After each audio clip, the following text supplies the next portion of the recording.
नमस्कार प्यारे कृषक बंधुओं, आप सभी कृषक बंधुओं का फार्म सिग्मा में हार्दिक स्वागत है, वंदन है, अभिनंदन है। आज हम इस वीडियो के माध्यम से आपको गेहूं फसल की का गुणवत्तापूर्ण उत्पादन कैसे लिया जाए, उसमें से कौन कौन से कार्य किए जाएं जिससे कि आपको गेहूं का जो है अच्छे से अच्छा उत्पादन गुणवत्ता के साथ मिले।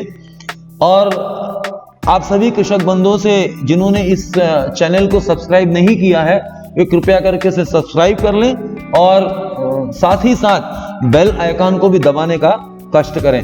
बात करते हैं हम लोग गेहूं में फसल उत्पादन को कैसे बढ़ाया जाए। इसके हम लोग जिस बिंदुओं के ऊपर बात करेंगे वो है सामान्य जानकारी, खेत की जुताई से क्या फायदा होगा, आधार खाद डालने से क्या होगा, खरपतवार प्रबंधन करने से कैसा उसके ऊपर फर्क पड़ेगा, बीज उपचार से क्या फर्क पड़ेगा, बुआई के समय खाद देने से क्या होगा, सिंचाई और सिंचाई के साथ खाद देने से कौन से फर्क फसल में पड़ेंगे, और दूसरा पर्णीय छिड़काव। साथ साथ हम गेहूं की जो प्रजातियां उनके बारे में भी कुछ चर्चा करेंगे।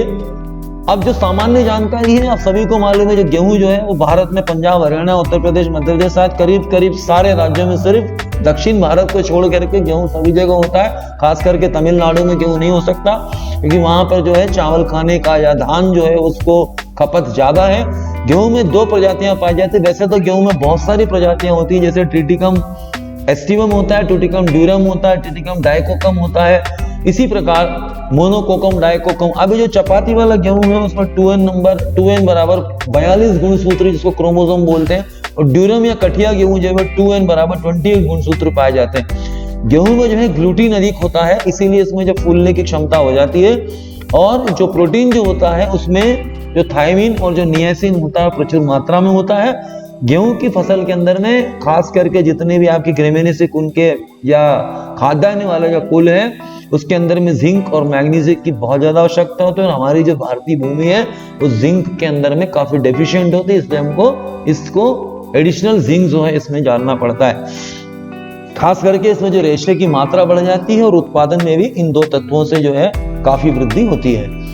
बात करते हैं हम लोग खेत की जुताई। देखिए, खेत की जुताई जो होती है वो सबसे ज्यादा महत्वपूर्ण होती है, क्योंकि जो मिट्टी की संरचना है या जो सॉइल स्ट्रक्चर है ये अच्छा होना चाहिए, जिससे हवा का आदान प्रदान या पोर स्पेस मिट्टी के बढ़ते हैं, जिससे जितने भी लाभदायक जीवाणु है, नाइट्रोसोमोनास, नाइट्रोबैक्टर जो है वो जीवित हो जाते हैं। अंतिम जुताई जब हम करते हैं, अंतिम जुताई जब हम कर लेते हैं, मतलब रोटावेटर चलाते हैं, उसके पहले हमको क्या करना चाहिए कि जो पहले खाद बना ले हम उसके बाद उसको डाल दें। गोबर की खाद जो है उसे जो है अच्छी तरह से मिला के उसको पका हुआ जो खाद है, अगर संभव हो तो उसके अंदर हम जो है माध्यम कल्चर भी डाल देते हैं, जिससे बैक्टीरिया सारे जीवित हो जाते हैं। उन्हें रोटावेटर करके मिला देना चाहिए।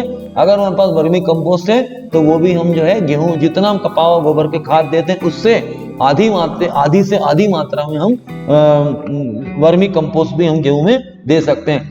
आधार खाद जो होता है, जैसे हम बेसल डोज जिसको बोलते हैं, उसमें मान लो सिंगल सुपर फास्फेट है, पोटाश है, सूक्ष्म तत्व है, जिंक सल्फेट है। इनको हमको क्या करना है, अच्छी तरह से मिला करके जब हम गेहूं की बुनी करते हैं तो नीचे हमारा आधार खाद होगा और ऊपर हमारी सीड होगी। जब हम फर्टिलाइजर कम सीड ड्रिल से गेहूं बोते हैं तो हमारी जो खाद हमेशा कहाँ होगी, नीचे होगी, और बीज कहाँ होगा, हमारा ऊपर होगा। और ये गाइडलाइन के लिए, लेकिन हम लोग मिट्टी परीक्षण के आधार पर इसमें भी फेरबदल हो सकता है। अब खरपतवार प्रबंधन, गेहूं में अगर देखेंगे तो जो आर्थिक नुकसान होता है, जो गुणवत्ता होती है, जो उत्पादन होता है, उस उत्पादन का जो कम से कम 40 से 45% जो है वो खरपतवार के द्वारा होता है। इसके लिए हमको ऐसे क्या करना है, बहुवर्षीय जितने खरपतवार है इनको खत्म करने के लिए हमें क्या करना है, गहरी जुताई करना है। बुआई के बाद जब खरपतवार 2-3 पत्ती का हो जाता है, 2 से 3 पत्ती का, तो हमें जो उसमें निंदाई गुड़ाई कर लेना चाहिए, जिससे कि हमारे खरपतवार नाशकों पर होने वाले खर्चे को हम कम कर सकते हैं। 40 से 45 दिन तक इसको खरपतवार से मुक्त रखना, उसके बाद कोई दिक्कत नहीं है, 40 से 45 दिन तक मुक्त रखना है। रासायनिक खरपतवार नाशक का उपयोग करें, लेकिन जब तक गेहूं हमारे 35 दिन तक है तब तक ही करना है।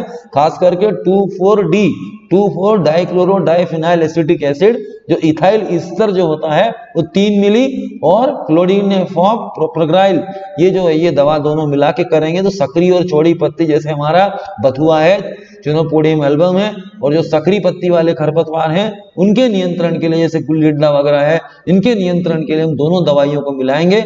आइसोप्रोटोरॉन जो है ये भी जो है सकरी पत्ती के खरपतवार को गेहूं में मारता है।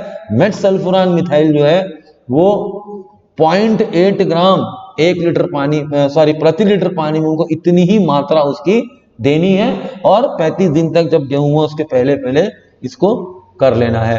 बात आती है बीजोपचार की। सबसे ज्यादा होता है बीज में टीका लगाना। जैसे हम एक बच्चे को टीका लगाते हैं ना, बच्चा जब होता है, जब हम DCG DPT का टीका लगाते हैं, उसी प्रकार हमारे बीज को भी टीका लगाएंगे तो जितने भी बीज जनित रोग हैं, जैसे कंडवा है, उसके बाद अपना परनाल बंट है, कंडवे में क्या होता है पूरा जो बाली हो काली पड़ जाती है, उसकी रोकथाम के उनको बीजोपचार करना है। बीजोपचार जो है हम जैविक भी कर सकते हैं, रासायनिक भी कर सकते हैं।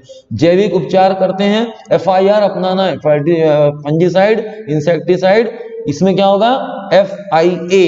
हम जब दलहन करते हैं तो उसमें क्या डालते हैं हम राइजोबियम, और इसमें हम क्या डालेंगे FIA, मतलब एजेटोबैक्टर। कोई दिक्कत नहीं, R लिखा मतलब समझ जाना चाहिए इसमें राइजोबियम करेंगे तो उसमें हम लोग नाइट्रोजन स्थिरीकरण के लिए एजोटोबैक्टर जो जीवाणु कल्चर है वो हम इसमें 250 ग्राम 1 किलो बीज में हम मिला करके इसका उपचारण कर सकते हैं, जिससे कि नाइट्रोजन फिक्सेशन जो है वो वायुमंडल से सीधा हो, क्योंकि नाइट्रोजन की आवश्यकता गेहूं में पड़ती है।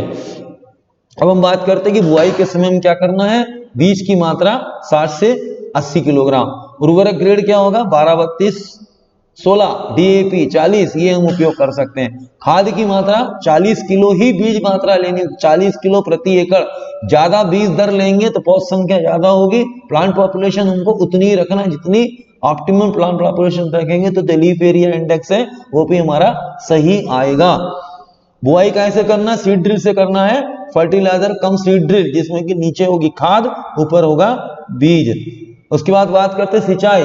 अब ये जो हमारी गेहूं में उसमें क्रांतिक अवस्था होते हैं, क्रिटिकल स्टेजेस होते हैं। सबसे पहले आता है CRI, क्राउन रूट इनिशिएशन, ये जो कल्ला निकलता है, जो क्रांतिक जड़ निकलती है।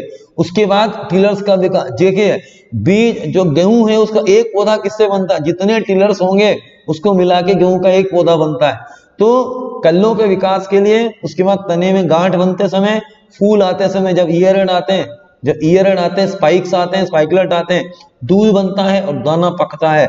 इस समय क्या होता है, उसमें गर्मी का मतलब एक तो क्या होता है कि जो नमी है उसका ह्रास होने लगता है।